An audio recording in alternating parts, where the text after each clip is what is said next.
Students, आज हम लघु शिलालेख शुरू करते हैं। लघु शिलालेख पढ़ें उससे पहले कुछ प्रश्न बता दो। अर्थशास्त्र पुस्तक किसने लिखी? कौटिल्य ने। चलिए आज देखो लघु शिलालेख। अशोक के लघु शिलालेखों से व्यक्तिगत जीवन के बारे में जानकारी मिलती है। वर्ध शिलालेख थे वो राज्यादेश के रूप में जारी किए गए थे जो राज्य की घोषणाएं थी, जबकि लघु शिलालेख उनके व्यक्तिगत जीवन की जानकारी देते हैं। आप बताओ, अर्थशास्त्र किसकी पुस्तक है? कौटिल्य की। किस भाषा में लिखी गई? संस्कृत भाषा में। अगला प्रश्न बताओ, इंडिका किसने लिखी? मेंगस्थनीज ने। गुप्तचर व्यवस्था की अच्छी जानकारी किससे मिलती है? अर्थशास्त्र से। और पाटलिपुत्र के प्रशासन की जानकारी किससे मिलती है? इंडिका से। अगला प्रश्न बताओ, कथाश्रित सागर का लेखक कौन है? सोमदेव। व्रत कथा मंजरी का लेखक कौन है? क्षेमेंद्र। मुद्रा राक्षस किसने लिखी? विशाख दत्त ने। अगला प्रश्न बताओ, परिशिष्ट पर्वन किसने लिखी? हेमचंद्र सूरी ने। कल्पसूत्र किसने लिखा? भद्रबाहु ने। आगे बताओ, किसने भारत में आने वाले सोना के लिए जो विलासिता की वस्तुओं के लिए आता था आंसू बहाए थे? प्लिनी। आगे बताओ, ये कथन किसका है?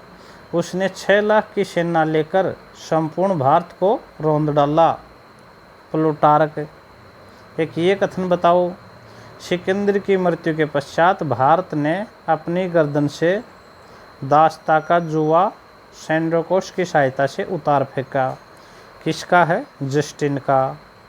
आगे बताओ, सबसे पहले अभिलेख किसने लिखे? अशोक ने। चलिए, अशोक के अभिलेखों की भाषा क्या थी? प्राकृत। अब चलो हम देखते हैं लघु शिलालेख। लघु शिलालेख में पहला जो है रूपनाथ, जबलपुर मध्य प्रदेश, एरागुड्डी आंध्र प्रदेश में है।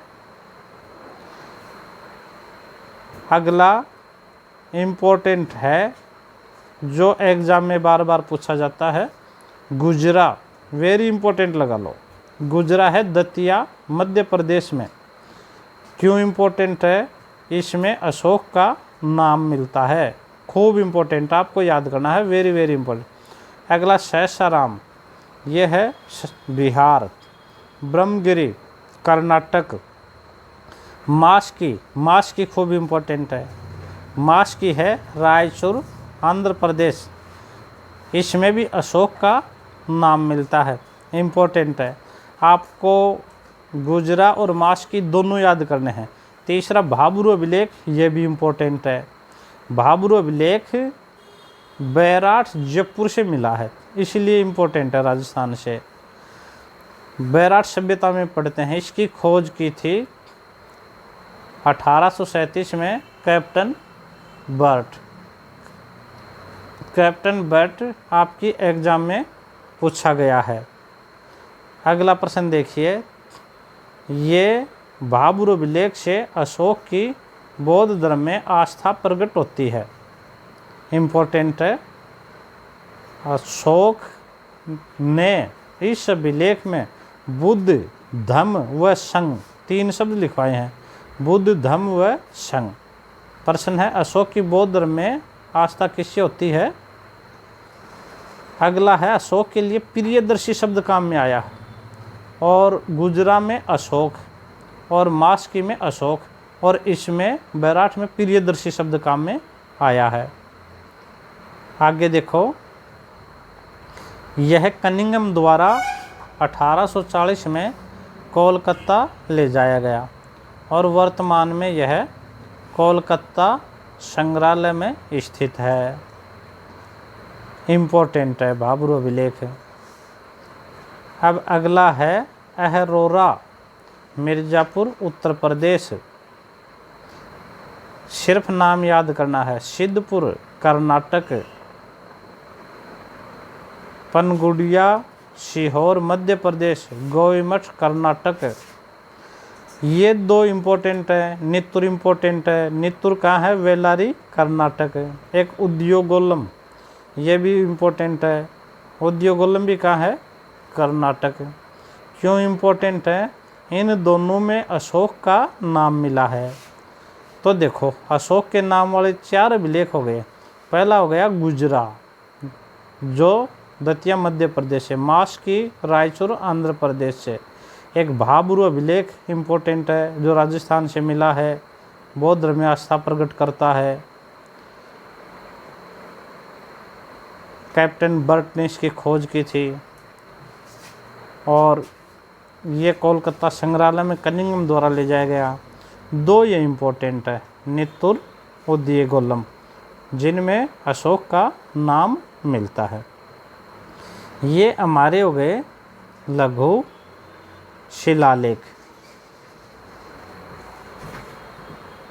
लघु शिलालेख में कौन से प्रश्न याद करोगे जिनमें अशोक का नाम मिलता है? अब हम चर्चा करते हैं स्तंभ लेख। स्तंभ लेख है मौर्य कला की सर्वोत्कृष्ट कला के उदाहरण हैं। जब हम मौर्यकालीन कला पढ़ेंगे तब इनके बारे में, कला के बारे में डिटेल से पढ़ेंगे। ये चमकदार पॉलिश के लिए प्रसिद्ध हैं। अशोक का जो राष्ट्रीय चिन्ह है वो भी स्तंभ लेखों से ही लिया गया है। स्तंभ लेखों को 2 भागों में बांटा गया है, शिलालेख की तरह वर्ध और लघु स्तंभ लेख। अब है वर्ध स्तंभ लेख। इनकी लेखों की संख्या 7 है और 6 स्थानों से मिला है। पहला है दिल्ली मेरठ। पहले ये मेरठ में था और दिल्ली सल्तनत का शासक फिरोज तुगलक इसे दिल्ली लेकर आया। इम्पोर्टेंट है। इसकी खोज सर्वप्रथम 1750 ईस्वी में ट्रिफेंथलर द्वारा की गई। दूसरा अभिलेख है दिल्ली टोपरा। टोपरा एक गांव है अंबाला हरियाणा में। इसे भी फिरोज तुगलक दिल्ली लेकर के आया। फिरोज तुगलक इन्हें पढ़ नहीं पाया था। और ये जो दिल्ली टोपरा अभिलेख है, यह एकमात्र ऐसा स्तंभ लेख है जिस पर 7 के 7 लेख लिखे हुए हैं। और ये जो दिल्ली इसी अभिलेख को सबसे प्रथम 1837 में जेम्स प्रिंसेप ने पढ़ा था। इस पर 7 लेख हैं। अब अगला देखो, जो आपको याद करना है, लौरिया अर्राज। ये है चंपारण बिहार। दूसरा जो लौरिया नंदनगढ़, ये भी चंपारण बिहार में है। रामपुरवा भी चंपारण बिहार में। अब ये प्रयाग, ये बहुत इम्पोर्टेंट है, वेरी वेरी इम्पोर्टेंट, अच्छी तरह से याद कर लोगे। ये मूल रूप से अशोक ने लिखाया। और ये जो प्रयाग अभिलेख है, पहले ये कौशाम्बी में था। कौशाम्बी उत्तर प्रदेश में है, जिसे अकबर के द्वारा इलाहाबाद के दुर्ग में लगाया गया। इसमें अशोक ने कौशाम्बी के महापात्रों को चेतावनी दी थी। क्या कहा गया था?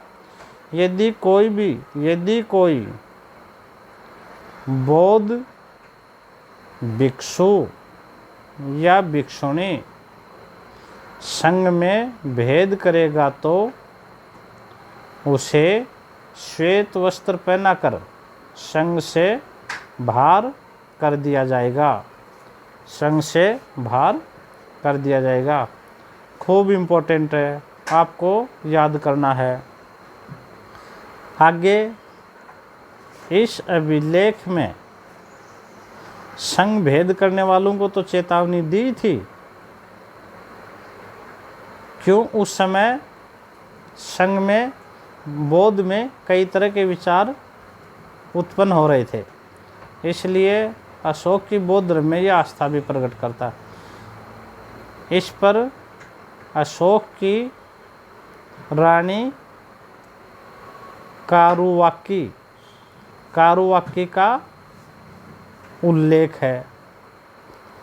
कारुवाकी ने दान दिया था, जिसका इस अभिलेख में उल्लेख है, इसलिए इसे रानी का अभिलेख भी कहते हैं। इसलिए इसे रानी का अभिलेख भी कहते हैं। इसमें अशोक के एकमात्र पुत्र तीव्र का उल्लेख है। अशोक के पुत्र तो काफ़ी थे, परंतु अभिलेखों में एकमात्र तीव्र का इसी में उल्लेख है। अगला वेरी वेरी इंपॉर्टेंट, समुद्रगुप्त की प्रयाग प्रशस्ति भी यही अभिलेख है। समुद्रगुप्त की जानकारी का अच्छा स्रोत है प्रयाग प्रशस्ति। गुप्त काल की एग्जाम में आपको मिलेगा। ये अभिलेख हरिसेन ने लिखा, जो अशोक के संधि विग्रहिक थे। प्रयाग प्रशस्ति से समुद्रगुप्त की विजयों की जानकारी मिलती है। समुद्रगुप्त को वी.ए. स्मिथ ने भारत का नेपोलियन कहा। हरिसेन समुद्रगुप्त का मंत्री महासंधि विग्रहिक था, जो विद्वान भी था। ये जो प्रयाग अभिलेख है, इस पर मुगल सम्राट जहांगीर ने भी अपना लेख उत्कीर्ण करवाया। तो इस अभिलेख पर अशोक, समुद्रगुप्त और जहांगीर तीनों ने ही लेख लिखवाए। तो खूब इम्पोर्टेंट है प्रयाग प्रशस्ति। अब देखो क्या क्या याद करोगे, इसमें इम्पोर्टेंट प्रश्न है। एक तो अशोक के नाम वाले, गुजरा अशोक का नाम, एक मास की रायचूर आंध्र प्रदेश अशोक का नाम, एक भाबरू अभिलेख बैराठ जयपुर, खोज 1837 में कैप्टन भट्ट द्वारा, बौद्ध धर्म में आस्था, बुद्ध धम्म संघ शब्द लिखे हैं, एक दो नित्तुर उदय गोलम, यही इम्पोर्टेंट है। और स्तंभ जो लेख हैं, इसमें दिल्ली टोपरा फिरोज तुगलक लाने वाला था ये, और इनका केवल स्थान लौरिया अर्रा चंपारण बिहार। और प्रयाग प्रशस्ति ये खूब इम्पोर्टेंट है। प्रयाग ये कौशाम्बी में था, अकबर द्वारा इलाहाबाद में लाया गया। इस पर महापात्रों को कहा गया है, जो संघ में भेद करे उनको चेतावनी। और इस पर समुद्रगुप्त की प्रशस्ति भी है, और जहांगीर ने भी इस पर लेख लिखवाया है। ये इम्पोर्टेंट है। आप इनका बार बार रिवीजन करो, ये टॉपिक महत्वपूर्ण है। बार बार याद करोगे, याद हो जाएंगे। अब देखो लघु स्तंभ लेख। लघु स्तंभ लेख से अशोक की राजकीय घोषणाओं का उल्लेख है। राजकीय घोषणाओं का उल्लेख है। पहला है सांची लघु स्तंभ लेख। ये रायसीन मध्य प्रदेश में मिला है। इसमें महापात्रों को संघ में भेद रोकने के आदेश दिए गए हैं। दूसरा सारनाथ लघु स्तंभ, ये वेरी वेरी इम्पोर्टेंट है, एग्जाम में आएगा, 4 बार इम्पोर्टेंट लगा लो। सारनाथ लघु स्तंभ लेख ये कहाँ से मिला है? ये मिला है वाराणसी उत्तर प्रदेश। वाराणसी उत्तर प्रदेश, याद रखना। इसकी खोज 1905 में ओटेल द्वारा की गई। सारनाथ पर 4 सिंह चारों दिशाओं में पीठ सटाए हुए दिखाए गए हैं। 4 सिंह हमारे भारत के राष्ट्रीय चिन्ह में भी यही सिंह हैं जो यहाँ से लिए गए हैं। इसमें 32 तीलियाँ थी। 32 तीलियों वाला धर्मचक्र स्थापित है, परंतु जब भारत का राष्ट्रीय चिन्ह लिया गया तब उसमें तीलियों की संख्या राष्ट्रीय चिन्ह में 32 से घटाकर 24 कर दी थी। तो अब याद रखोगे, राष्ट्रीय चिन्ह सारनाथ से लिया गया और जिसमें 24 तीलियां हैं। इम्पोर्टेंट है। इस पर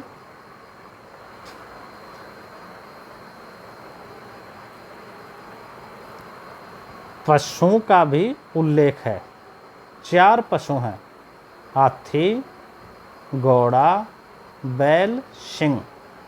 आप इसको यूट्यूब नेट से निकाल के देखना गौर से, जब कला करेंगे जब आपको दिखाएं भी गए। हाथी, घोड़ा, बैल, सिंह इम्पोर्टेंट है सबसे।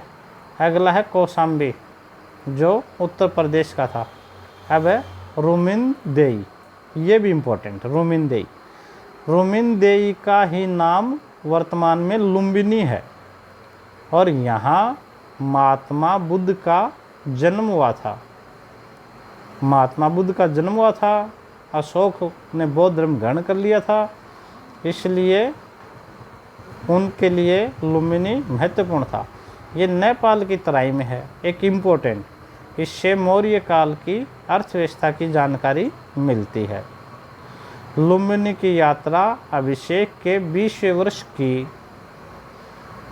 इसमें वर्णन है अशोक ने बलि क्या था, धार्मिक कर, इससे लुम्बिनी में माफ कर दिया गया था। साथ में भूमि कर जो 1/8 था उससे घटाकर 1/6 कर दिया। 1/8 से घटाकर 1/6 कर दिया। क्यों किया? क्योंकि महात्मा बुद्ध का जन्म हुआ था, इसलिए महत्व दिया है। इम्पोर्टेंट है, आप इसको याद कर लोगे। अगला है निगलीवा स्तंभ लेख, ये उत्तर प्रदेश में है। राज्याभिषेक के 12वें वर्ष अशोक ने यात्रा की और यहाँ कनक मुनि स्तूप का निर्माण करवाया। अब आगे देखो, अन्य 2 अभिलेख हैं। पहला है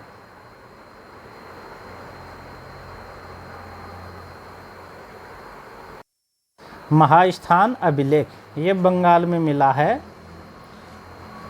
इससे जानकारी मिलती है कि अकाल के समय वितरण हेतु राजकीय अन्नागार बनाए गए थे।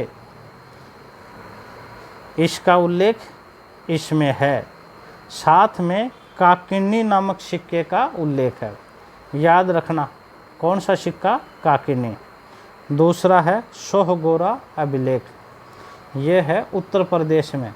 सोहगोरा अभिलेख, एक देखो, अशोक के सभी अभिलेख पत्थर से बने हैं और ये एकमात्र ऐसा अभिलेख है जो तांबे से बना है, ताम्र पत्र से बना है, एकमात्र अभिलेख है।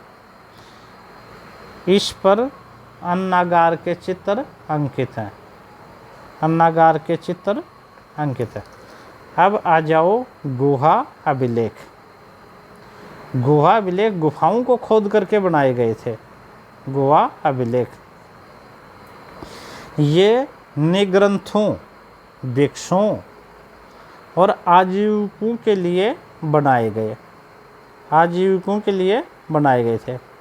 आप याद रखोगे, एक तो अशोक ने बनाए, अशोक ने कहाँ बनाए? 12 बार की पहाड़ी में। एक दशरथ ने दोनों इम्पोर्टेंट है।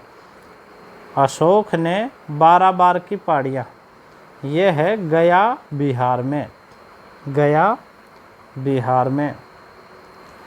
यहाँ 3 गुफाएं बनाई गई। संख्या पूछ लेते हैं कितनी है? 3। कर्ण की चौपट, सुदामा और लोमस ऋषि, या विश्व की झोपड़ी। विश्व की झोपड़ी। लोमस ऋषि की गुफा अपने अलंकृत प्रवेश द्वार के लिए प्रसिद्ध है। अब दशरथ अशोक का पुत्र था और नागार्जुन की पहाड़ियों में बनाई। अशोक ने 12 बार की पहाड़ियाँ और दशरथ ने नागार्जुन की पहाड़ियाँ। ये भी बिहार में है। ये भी कहाँ है? बिहार में। 4 गुफाएं बनाई गई। इन गुफाओं में, नागार्जुन की गुफाओं में गोपिका गुफा सबसे बड़ी है। एक याद रख लेना, गोपिका गुफा सबसे बड़ी है, इम्पोर्टेंट है। इनकी भाषा है वो प्राकृत है और लिपि ब्राह्मी है। ये हमारे हो गए ऐतिहासिक स्रोत, जो पुरातात्विक स्रोत हैं, खूब इम्पोर्टेंट है। राजकीय घोषणा लघु स्तंभ लेख के लिए साची रायसीन इम्पोर्टेंट है।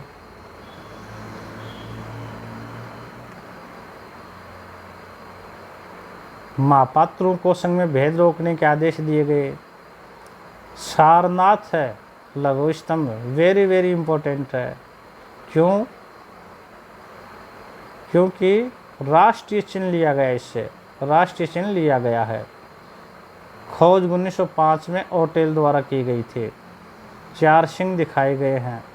32 तीलियाँ थी सारनाथ में, पर राष्ट्रीय चिन्ह में 24 तीलियाँ ली गई हैं।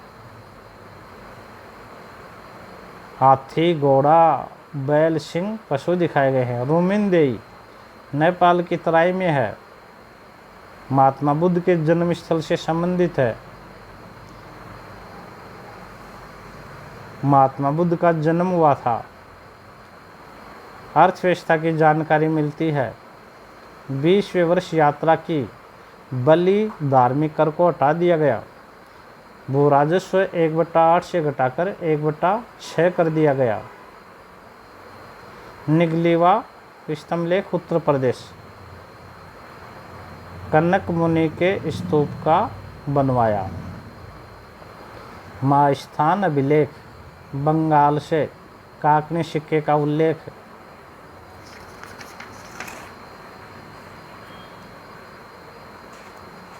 एकमात्र तांबा से निर्मित।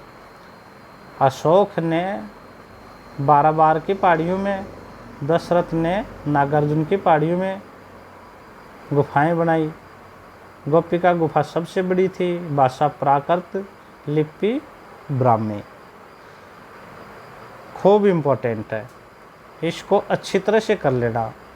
ये पाठ का आधार है। ये समझ लोगे, आगे दिक्कत नहीं आएगी।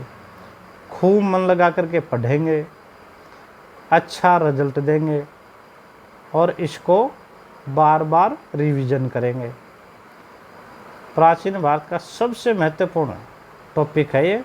मेरे साथ साथ कर लेना, बाद में करोगे तो समझ में नहीं आएगा, इसलिए साथ के साथ ही याद करते जाओ, पीछे के प्रश्न हल करते जाओ और जो वेरी वेरी इम्पोर्टेंट है उनको तो विशेष रूप से अभी तैयार कर लो, जोर नहीं आएगा।